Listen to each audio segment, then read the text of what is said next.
What does it mean when the leader of China meets the head of Taiwan's main opposition party after nearly a decade of frozen high-level contact?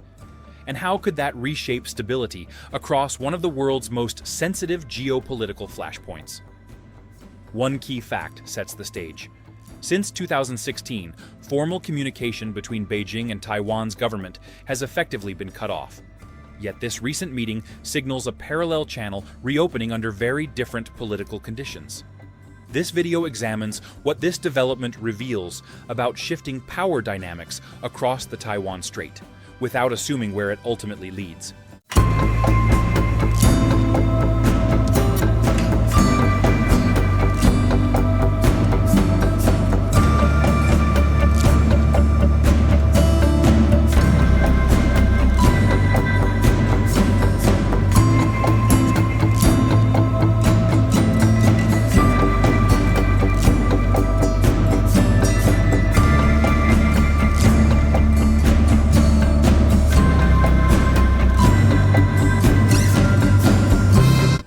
If this situation escalates, the balance between deterrence and dialogue in East Asia could shift rapidly. If it fails, mistrust between political factions in Taiwan and Beijing may deepen further, narrowing diplomatic options. If it succeeds in even limited terms, it could introduce a new model of indirect engagement that bypasses official government deadlock.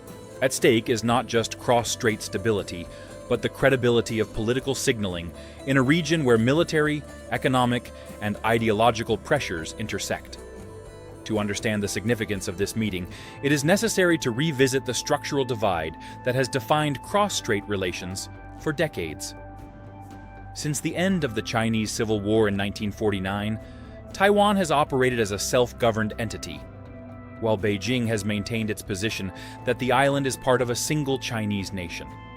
This unresolved status has produced a layered framework of engagement where formal diplomatic recognition is limited, but economic and informal exchanges have continued intermittently.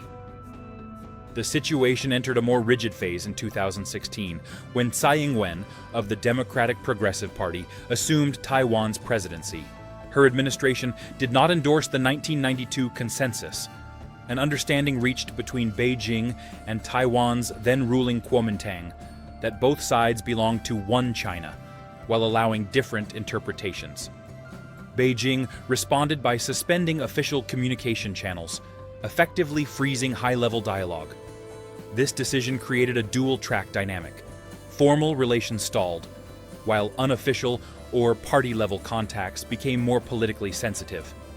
The recent meeting involves Xi Jinping and Cheng Li-wun, the current leader of the Kuomintang, marking the first visit by a sitting KMT leader to China in approximately 10 years. The Kuomintang has historically maintained relatively cooperative ties with Beijing compared to the Democratic Progressive Party, which emphasizes Taiwan's distinct political identity. Cheng's visit reflects a continuation of that tradition, but it also introduces a sharper contrast with Taiwan's current government under President Lai Ching-te.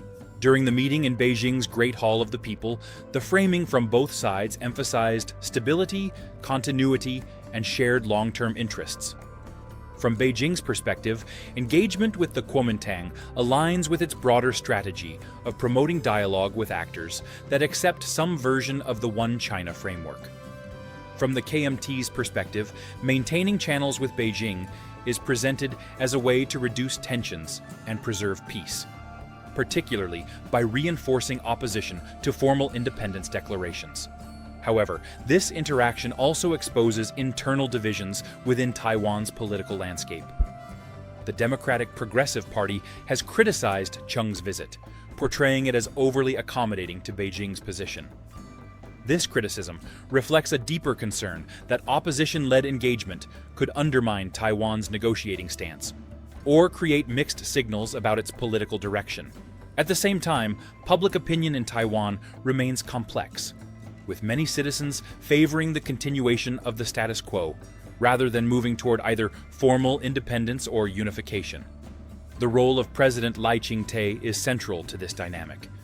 Beijing has refused to engage directly with his administration, labeling his political stance as incompatible with its conditions for dialogue. Lai, on the other hand, has consistently stated that his government intends to maintain the current situation across the Taiwan Strait. This creates a structural asymmetry where official communication is blocked, but alternative political channels, such as those involving opposition parties, remain open.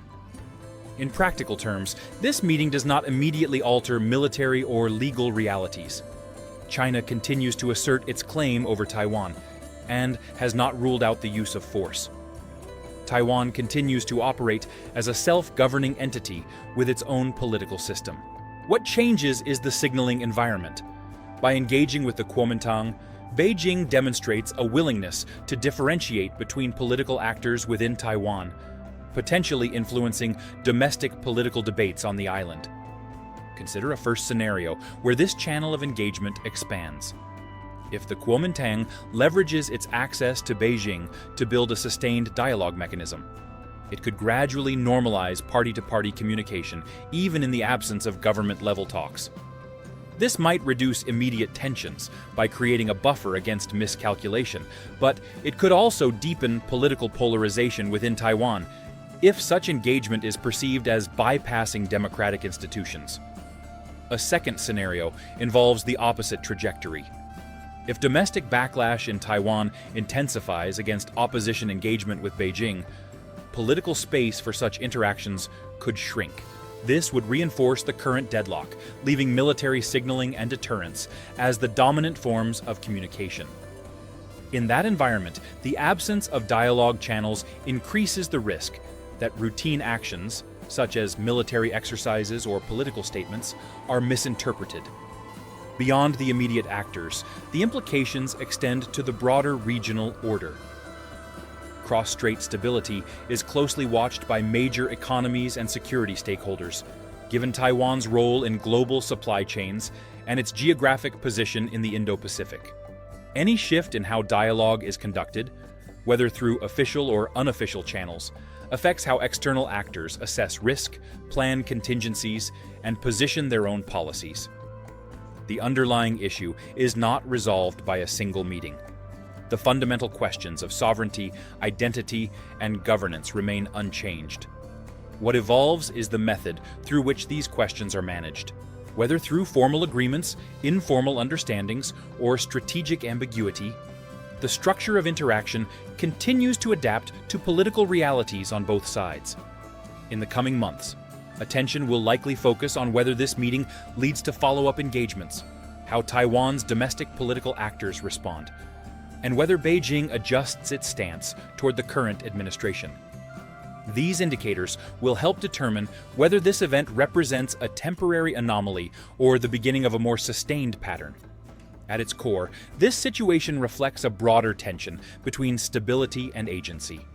Maintaining peace often depends on preserving ambiguity, while political actors on all sides seek clarity and control. The meeting between Xi Jinping and Cheng Li-wun does not resolve that tension, but it does illustrate how it is being managed in real time. What happens next will depend less on symbolic gestures and more on whether competing strategies can coexist without pushing the system toward confrontation.